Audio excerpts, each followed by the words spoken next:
आज के इस प्रेस कॉन्फ्रेंस में हम मुख्य रूप से एक मुद्दे पे चर्चा करेंगे और इस मुद्दे पे हम लोग लगातार बात कर रहे हैं, लेकिन मुझे लगता है कि जितनी बातचीत हम लोगों ने की है उससे ज्यादा बीजेपी ने इस यात्रा के ऊपर हमले किए हैं।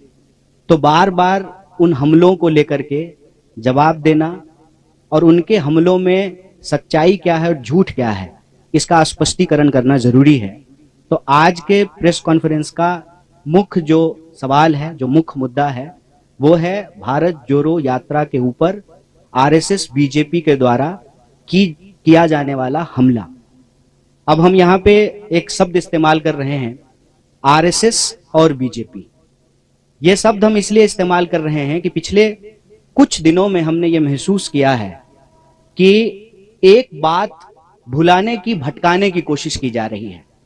अक्सर आजकल चाय की दुकान पे, बसों में, ट्रेनों में, व्हाट्सएप ग्रुप पे एक चर्चा शुरू हुई है कि जब आरएसएस के लोग राहुल जी के ऊपर हमला नहीं कर रहे हैं तो राहुल जी बार बार आरएसएस का नाम क्यों ले रहे हैं।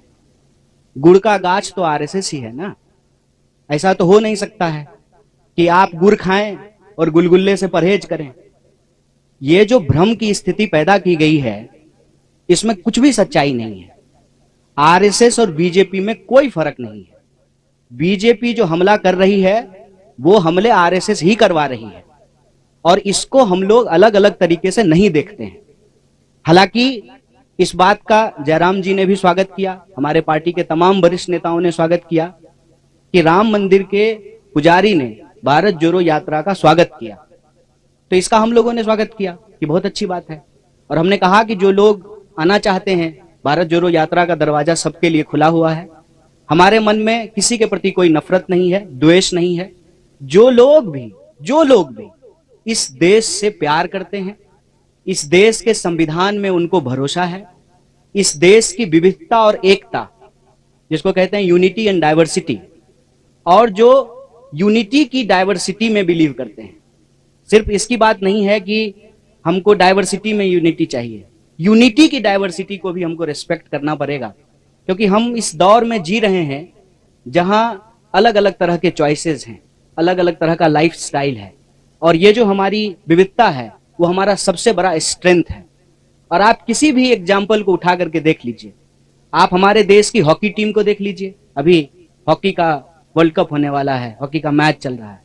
आप हमारी क्रिकेट टीम को उठा करके देख लीजिए, आप हमारे देश की ब्यूरोक्रेसी को उठा करके देख लीजिए, आप हमारी देश की सेना को उठा के देख लीजिए, आप हमारे देश के बिजनेस जो पर्सन्स हैं उनको देख लीजिए।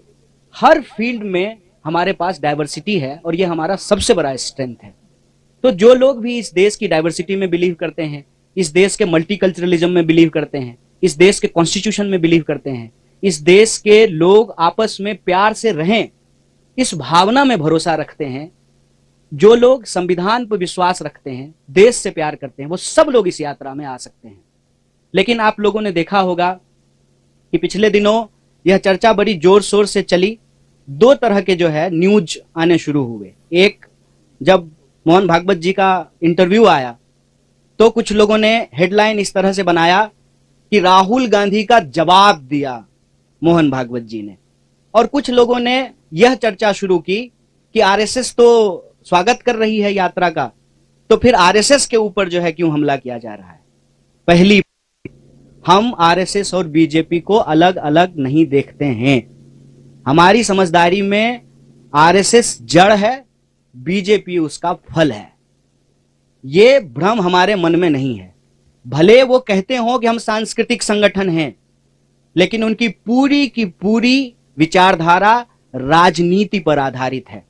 और इस बात को हम यहां स्पष्ट करना चाहते हैं कि धर्म देश का है, सांप्रदायिकता देश का नहीं है। आरएसएस धर्म के प्रतीकों का इस्तेमाल करके सांप्रदायिक राजनीति कर रही है, उसका धर्म से कोई लेना देना नहीं है। जैसे दही दूध से बनता है, लेकिन दही दूध नहीं होता है। दोनों की प्रकृति अलग अलग होती है, नेचर अलग अलग होता है।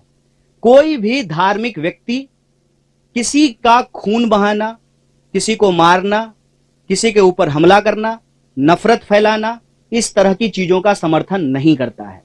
धर्म के प्रतीकों का इस्तेमाल करके अगर राजनीति की जाती है, जब राज सत्ता और धर्म को मिलाया जाता है, तो वो धर्म नहीं है, वो राजनीति है।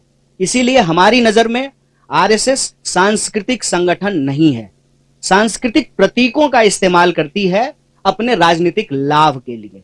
जैसे स्वयं उन्होंने कहा कि सनातन धर्म सबसे प्राचीन है, तो सनातन धर्म का डेट जो है वो 1925 से तो नहीं शुरू होता है, वो तो हजारों साल पुराना है। मतलब आरएसएस के बनने से पहले भी धर्म था और आरएसएस के बाद भी धर्म रहेगा। इसका मतलब आरएसएस का धर्म से कोई लेना देना नहीं है। बस वो धर्म के प्रतीकों का इस्तेमाल करते हैं कि उस धर्म में आस्था रखने वाले लोगों का जो राजनीतिक विचार है उसको प्रभावित किया जा सके। जैसे अगर किसी खास पहचान के आधार पर राजनीति होगी तो उस पहचान को रखने वाले जो लोग हैं उनका वोट लेना आसान हो जाएगा। इसीलिए आप लोग आजकल के जो जितने नारे हैं उसको ध्यान से सुनेंगे तो उसमें क्या कहा जाता है, उसमें क्या बोला जाता है और उसमें अक्सर क्या की जाती है। देश का जो बुनियादी सवाल है, रोजी रोटी, कपड़ा, मकान, शिक्षा, स्वास्थ्य, सड़क, बिजली, पानी, उसको भटका दिया जाता है। और ये अंग्रेजों की चाल है, यह भी हमको समझना पड़ेगा।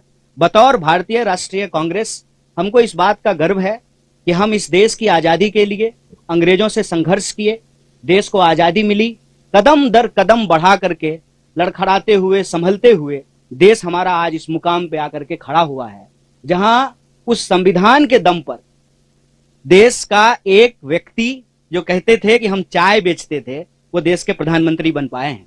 तो सबसे सर्वोच्च जो है वो संविधान है और इस संविधान की रक्षा करना हमारी पार्टी का कर्तव्य है। और ये प्रश्न जो है हम पूछना चाहते हैं आरएसएस और बीजेपी से कि आप बताइए कि आप संविधान को मानते हैं कि नहीं मानते हैं। तो इस संविधान के अनुसार जो नागरिक अधिकार हैं उसको बचाना, संविधान को बचाना भारतीय राष्ट्रीय कांग्रेस की प्राथमिकता है। भारत जोड़ो यात्रा, जैसा कि बार बार जयराम जी भी बोलते हैं कि हर बिंदु को लेकर के, चाहे वो राजनीतिक हो, आर्थिक हो, सामाजिक हो, हर बिंदु को लेकर के चल रही है।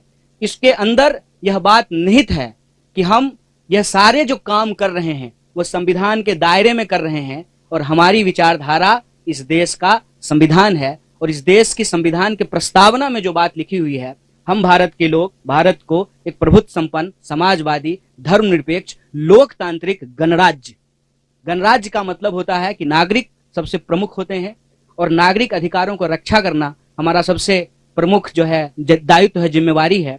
उस पर अगर कोई भी अटैक या हमला होता है तो हम इस बात को लेकर के कोई कंफ्यूजन में नहीं है कि बीजेपी अलग है, आरएसएस अलग है। अगर बीजेपी और आरएसएस अलग अलग है तो आप मुझे बताएं कि इस बात को प्रचारित क्यों किया जाता था जब प्रधानमंत्री शपथ ले रहे थे कि इन्होंने 42 साल आरएसएस की सेवा की है, ये जो है स्वयं सेवक रहे हैं। तो हमारे दिमाग में ऐसा कोई भ्रम नहीं है, हम दोनों अटैक को एक ही अटैक मानते हैं। और यह जो बचाव किया जाना शुरू हुआ है कि नहीं नहीं आरएसएस तो हमला नहीं कर रही है, तो उस पर हम यही कहना चाहते हैं, आरएसएस अगर हमला नहीं कर रहे तो बहुत अच्छी बात है, लेकिन आरएसएस की जो विचारधारा है और जो कांग्रेस पार्टी की विचारधारा है वो आपस में विरोधी है, विपरीतार्थक है। वो एक ध्रुव पे खड़े हैं, हम दूसरे ध्रुव पे खड़े हैं। उनमें से आरएसएस के ही कुछ लोगों ने अगर यात्रा की स्वागत किया है तो हम उसका स्वागत करते हैं, लेकिन देश को लेकर के जो उनकी समझदारी है, लोगों को लेकर के जो उनकी समझदारी है, उस समझदारी में और संविधान के अंदर जो बातें लिखी हुई है देश के लिए, लोगों के लिए, उसमें जो है अंतर्विरोध है और हम संविधान के साथ खड़े हैं, संविधान के पक्ष में खड़े हैं।